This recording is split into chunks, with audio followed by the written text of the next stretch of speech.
Frost Beast. It's a very underrated Hero Factory set.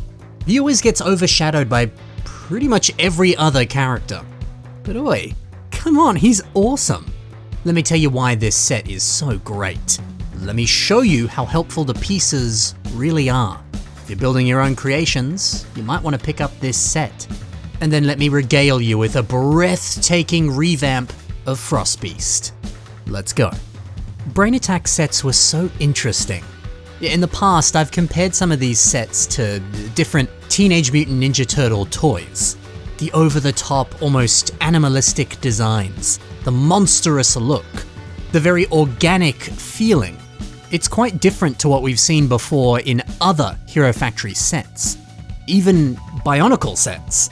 We often really heavily lean into a robotic vibe. This isn't that robotic. Now, that might be a bad thing for some people. You might think it's too different, too weird. I get that. But you know what? I love it. Yeah, when we look at Frost Beast, I don't know, we've never seen a Yeti or an abominable snowman in Bionicle or Hero Factory form. This wild, furry appearance is like a breath of fresh air. It's so different. I love the way that these fur elements buff up the torso, and how good they look alongside that mask. It's also just nice to see these pieces appearing in sets that aren't Chima. Yeah, those Ultra Build sets had a lot of them and in a lot of different colors. It was pretty good. But LEGO really made the most out of these marvelous elements, using them in different contexts to give us really unique results every time. It's good. I briefly mentioned the mask. Look at it. Those pronounced fangs, the sharp angles, the pointed lines. It's suitably terrifying. Yeah, but at the same time, it's also kind of jolly. He totally looks like he's got a big old smile.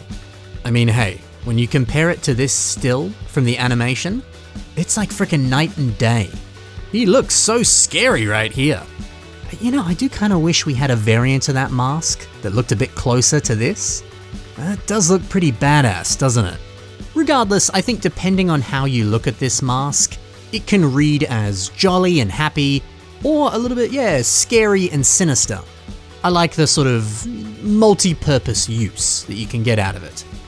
All of these very pretty trans blue highlights, making it look like his body is made up of chunks of ice. You could say the same about the weapon as well. Hey, there's another piece that came from Chima sets. A nice translucent recolor. Sweet. Yeah, and even a few red highlights. Those are some nice colors. And I do like these claws. So poseable, so distinct, so dynamic.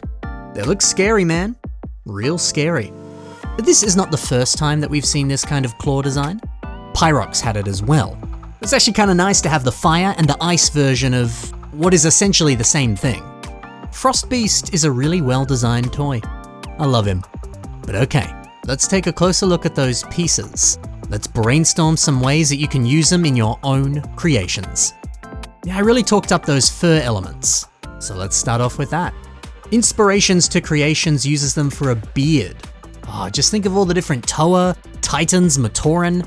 Think of all the different MOCs that you can make that can have facial hair. Mate, what a great idea. The claws, they're up next. VaniMox takes a couple of them and puts them on this skull mask, giving it some very nice pronounced horns. It's a rather striking design. Nice. The Brain Slug.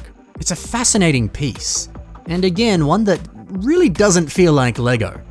Now, sadly, if you leave this attached onto the back for a little bit too long, it can warp the rubber, which is what's happened to mine. But if you put this in a bit of hot water and give it a bit of time, it should revert back to normal.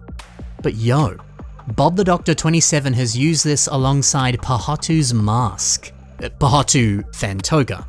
What a combination.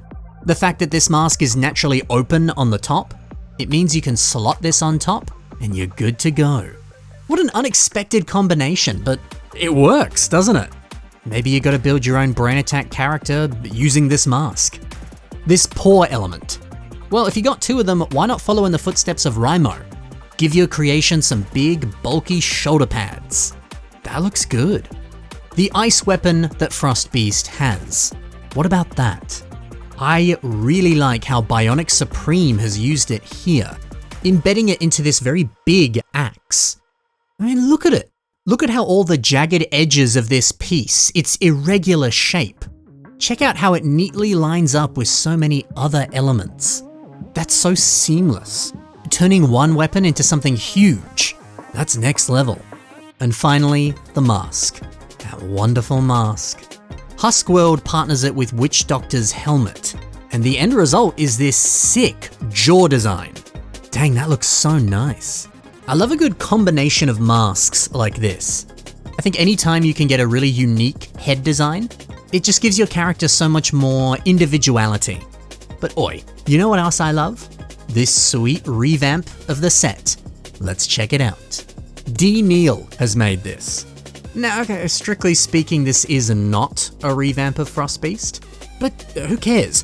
When you look at this, the first thing that comes to your mind is a Frostbeast, right? It may as well be a revamp of the set. I love this face, using Strax's ice shoulder pads to create some sort of like icy fur. Dang! The nose right here, I believe this is using the shoulder pad from this Exoforce set. Brilliant part use. And look at the way that the teeth neatly stem out of it. Wow. And the horns. These here are using some of the arms from the Big Fig Gorilla Grodd. You thought the last technique was a nice part use, this one's even better. Couple that with the fact that the jaw can move up and down, and the fingers. They're nice and posable, just using basic CCBS bones and armor shells. The heft, the bulk. This hand design is great. Simple, but super effective. I tell you, Frostbeast is great. I hope you like this set as much as I do. And I also hope that you check the links below. There you can see more from the builders I featured today. It'll be a great way to get a little bit of extra inspiration.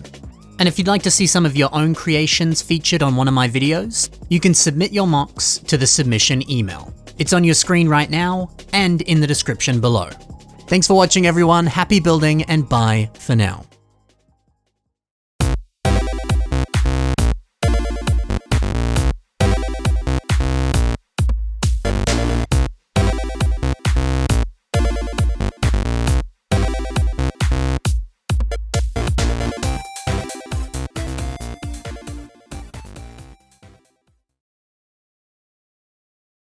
So yeah, that last revamp made by D. Neal, well, I actually had the lovely opportunity to meet D. Neal by complete accident in Denmark.